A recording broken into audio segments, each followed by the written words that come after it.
Yo, this is Mark from the Writing Cave. Today we are going to be talking about the setting of Fargo and how that plays an important role in the movie. I'm here to help writers get the most out of each page they write. If you're interested in videos on writing and how to improve writing, feel free to subscribe to my channel. The movie Fargo has been admired as one of the most popular movies in Hollywood since its release in 1996. With its gruesome yet comedic violence, its dark overtures relative to The Shining, it is a tragedy of comical politeness that captures audiences from the first played out-of-tune string. You should see the other guy.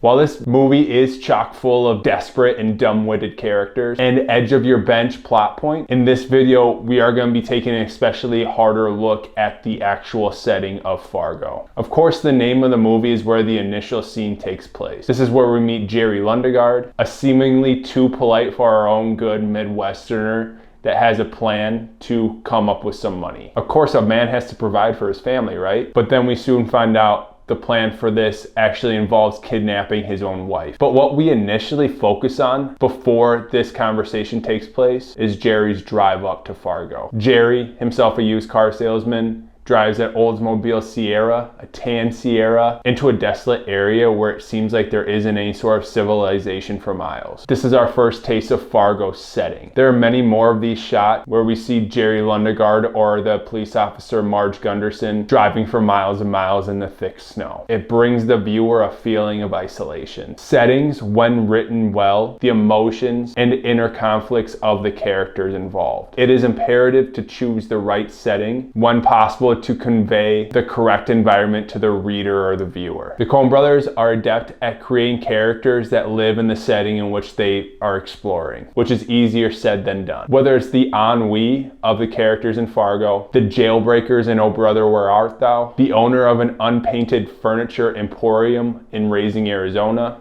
or the once a hippie, now a bum character study of the dude in Los Angeles in The Big Lebowski. In other words, the dude can't live in Fargo, man.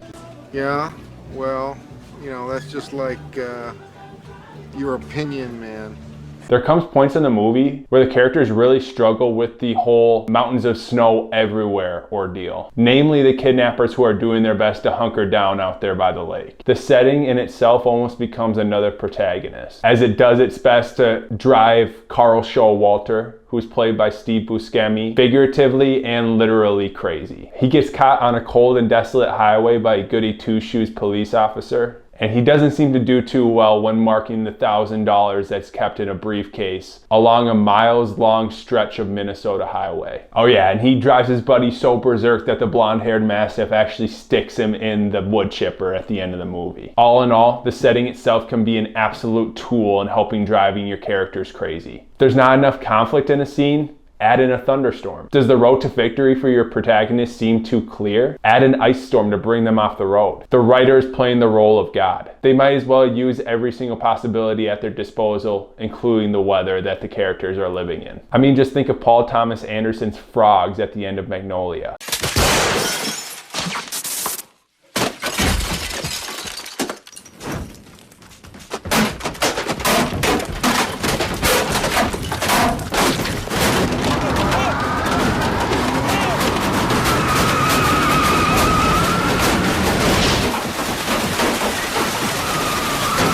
The setting should be one of the first things a writer gets set up in their work. There are so many differences between a divorce case that takes place in New York versus one that takes place in Louisiana. The story changes depending on its location. The writer needs to choose a place and go with it. Of course, it can be changed, but the plot points will need to be changed along with it. So coming up with one and sticking to one is better than going back and rewriting all the plot points once you decide the setting after you're done with the whole book. If you like this video, if you found it helpful, give me a like below. More videos to come. I appreciate the support. Now get writing.